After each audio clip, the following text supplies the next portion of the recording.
নমস্কার, শুরু করছি দুপুর ৩টে নিউজ ২৪। আমি পিউ রয়েছে আপনার সঙ্গে। শুরুতেই ত্রিপুরার কথা বলবো আপনাদের। সেখানে এখন চরম রাজনৈতিক উত্তেজনা রয়েছে, উত্তাপ একেবারে তুঙ্গে। আর জাগরতলা রবীন্দ্র ভবনে সূর্যকান্ত মিশ্রের সভা রয়েছে। কাল আস্তাবল মাঠে সভা করবেন মমতা বন্দ্যোপাধ্যায়। ত্রিপুরায় বাম দুর্গ অক্ষত রাখার বাসনায় পশ্চিমবঙ্গে তৃণমূলের ব্যর্থতার কথা শোনাবেন সূর্যকান্ত। আর মমতা বন্দ্যোপাধ্যায় পশ্চিমবঙ্গের সাফল্যকে হাতিয়ার করে ত্রিপুরা জয়ের স্বপ্ন ফেরি করবেন। রাজধানী আগরতলার রাস্তা ছেয়ে গিয়েছে ঘাস ফুলে। মমতা বন্দ্যোপাধ্যায়কে স্বাগত জানাতে তৈরি রাজ্যের তৃণমূল নেতারা।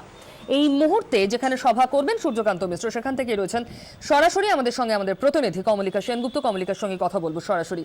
কমলিকা, সূর্যকান্ত মিশ্রের সভা অত্যন্ত গুরুত্বপূর্ণ এবং রাজনৈতিকভাবে তাৎপর্যপূর্ণ।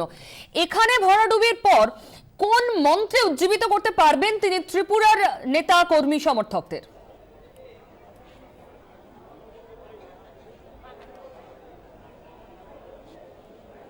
দেখো, এটা একটা বড় প্রশ্ন এবং যেভাবে আগামীকালই মমতা বন্দ্যোপাধ্যায়ের সভা রয়েছে এখানে এবং তিনি আর মমতা বন্দ্যোপাধ্যায়ের কিছুক্ষণের মধ্যেই এসে পৌঁছবেন, এখানে যারা কর্মীরা রয়েছেন এবং যারা তার সমর্থক রয়েছেন তাদের কোন মন্ত্রে উজ্জীবিত করবেন সূর্যকান্ত মিশ্র, এটা একটা বড় প্রশ্ন। এবং এটা নিয়েই কিন্তু এখানে যারা এই যে হল সভা এবং এখানের পিউ এই যে সভাটা যেখানে আজ সূর্যকান্ত মিশ্র আসছেন এবং আর কিছুক্ষণের মধ্যে বক্তব্য রাখবেন, সেই সভার কিন্তু মূল স্লোগান হচ্ছে পশ্চিমবঙ্গে যেভাবে তৃণমূল কংগ্রেসের সরকার সন্ত্রাস চালাচ্ছে সেই সন্ত্রাস কিভাবে চলছে সেই কথা বলতেই কিন্তু আজকে সূর্যকান্ত মিশ্র এখানে আসবেন। কারণ গোটা সিপিআইএম দেশ জুড়ে এই সলিডারিটি মার্চ করছে, সে তার পরিপ্রেক্ষিতে আজকের সভা। কিন্তু এই সভা রাজনৈতিকভাবে তাৎপর্যপূর্ণ এই কারণে, কারণ আগামীকাল মমতা বন্দ্যোপাধ্যায়ের সভা এবং ত্রিপুরা বামফ্রন্টের গড়, এবং সেখানে কি থাবা বসাতে চলেছেন মমতা বন্দ্যোপাধ্যায় এই নিয়ে কিন্তু গোটা আজকে গত কয়েকদিন ধরে এবং আজকে বিশেষভাবে ত্রিপুরা রাজ্যে এবং আগরতলায় বিশেষ করে কিন্তু প্রত্যেকটা চায়ের দোকান থেকে প্রত্যেকটা অফিস একই আলোচনা। এবং সেখান থেকে দাঁড়িয়েই যারা কর্মী সমর্থকরা রয়েছেন এবং যারা আসছেন তাদেরকে কি বলবেন সূর্যকান্ত মিশ্র, কারণ স্পেসিফিক্যালি সূর্যকান্ত মিশ্র এই বাংলার যে নির্বাচন, সে বাংলার নির্বাচন কিন্তু বামফ্রন্টের কাছে ভরাডুবি হয়েছে।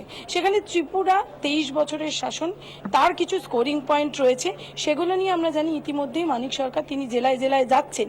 কিন্তু মমতা বন্দ্যোপাধ্যায় কত বড় থ্রেট পারসেপশন, সেখানে দাঁড়িয়ে কি বার্তা দিতে চলেছেন, এই দিকে কিন্তু কর্মীরা তাকিয়ে। এবং বিশেষ করে সঙ্গে থাকো, আবার ফিরবো তোমার কাছে আমরা। মুকুল রায় তিনি কি বলছেন শুনুন। 23 বছরে ত্রিপুরার এক ছটাক উন্নয়ন হয়নি। ত্রিপুরা যে তিমিরে ছিল সেই তিমিরেই রয়েছে। যেমন 35 বছরের একটা সরকারের বিরুদ্ধে দাঁড়িয়ে মানুষের জন অসন্তোষ হয়েছিল, জনরোষ হয়েছিল, ত্রিপুরাতেও ঠিক তাই, যে ত্রিপুরার মানুষের জনরোষ আছড়ে পড়তে চলেছে আগামী দিন। স্বাভাবিকভাবেই ত্রিপুরার মানুষ পরিবর্তন চাইছে, তারা পাশের রাজ্য বাংলা দেখছে যে 5 বছরে একটা রাজ্য কি হতে পারে। তারা দেখতে পাচ্ছে যে 5 বছরে একটা রাজ্য কোন জায়গায় পৌঁছতে পারে, আর 23 বছরে একটা রাজ্য কোন জায়গায় আছে।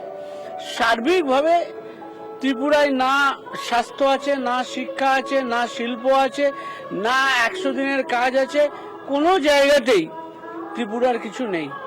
সেই কারণেই ত্রিপুরার মানুষ চাইছে, চারিদিকে অত্যাচার, অনাচার, সমস্ত দিকে এই ত্রিপুরার মানুষ চাইছে পরিবর্তন, এবং তারা মনে করছে এই পরিবর্তনের নেতৃত্ব দিতে পারে তিনি হচ্ছেন মমতা বন্দ্যোপাধ্যায়। আরো একবার চলে যাব কমলিকার কাছে।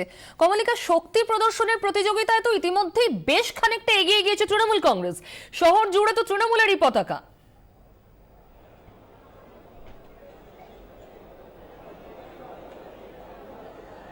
দেখো, শহর জুড়ে অবশ্যই তৃণমূল কংগ্রেসের পতাকা দেখা যাচ্ছে এবং যেটা অভাবনীয়, কারণ ত্রিপুরা বামফ্রন্টের গড় এবং এখানে দাঁড়িয়ে তৃণমূল কংগ্রেসের এত ফ্ল্যাগ, এটা কিন্তু অবাক করছে অনেকেই। কিন্তু ফ্ল্যাগ লেগে যাওয়া এবং তার পাশাপাশি সমর্থন নেওয়া, মানুষের সমর্থন নেওয়া, এর মধ্যে একটা বিস্তর ফারাক রয়েছে, এমনটাও এখানকার রাজনৈতিক মহল মনে করছে। কিন্তু ত্রিপুরাতে যে মুখ্য বিরোধী দল ছিল কংগ্রেস, সেই কংগ্রেস ভাঙিয়ে নিয়েছে তৃণমূল কংগ্রেস। সুতরাং সেখান থেকে একটা বিরোধী দলের লড়াই, যেরকম বামফ্রন্ট এটা বলছে যে এটা বিরোধী দলের তাদের মধ্যে লড়াই, তাতে বামফ্রন্টের কিছু যায় আসে না। 23 বছরের বামফ্রন্টের যে শাসন রয়েছে, যে উন্নয়নের ধারা রয়েছে, সেটা অব্যাহত থাকবে। কিন্তু যেভাবে ফ্ল্যাগ দেখা যাচ্ছে এবং যেভাবে বেশ শহর যদি ঘোরা যায়, সেখানে কানাঘুষো শোনা যাচ্ছে যে মানুষ আগামীকাল কিন্তু মমতা বন্দ্যোপাধ্যায় সেই সভাতেও যাবে, এবং এই কারণেই যাবে যে তিনি কি বলতে চান সেটাও তারা শুনতে চায়। কারণ একটা সরকার গত 23 বছর ধরে রয়েছে এবং তার একটা উন্নয়নের ধরা রয়েছে, তার একটা কাজকর্মের কর্মপদ্ধতি রয়েছে, কিন্তু সেখানে দাঁড়িয়ে বারবার তিনি যেটা বাংলায় করতে পেরেছেন সেটা এখানে তিনি করতে পারবেন, এই বার্তা নিয়ে মমতা বন্দ্যোপাধ্যায় আসছে। সুতরাং সেখান থেকে দাঁড়িয়ে কোথাও না কোথাও ত্রিপুরার বাসী যারা রয়েছেন, যারা বামফ্রন্টের সমর্থক রয়েছেন এবং যারা বামফ্রন্টের নেতা রয়েছেন, তাদেরকেও এটা চিন্তিত করছেন। তবে গোটা শহরে ফ্ল্যাগ অবশ্যই তৃণমূল কংগ্রেসের বেশি দেখা যাচ্ছে, কিন্তু তা মানেই যে তারা ভোট তৃণমূল কংগ্রেসকে দেওয়ার জন্য তৈরি, এটা এখনই বলা যায় না। কিন্তু একেবারে অবশ্যই সময়ের তার উত্তর দেবে মমতা কমলিকা, অনেক বন্দ্যোপাধ্যায় ধন্যবাদ। আমি আবার পরে ফিরবো তোমার কাছে। এখন কি বলেন সূর্যকান্ত মিশ্র সেটাই দেখার।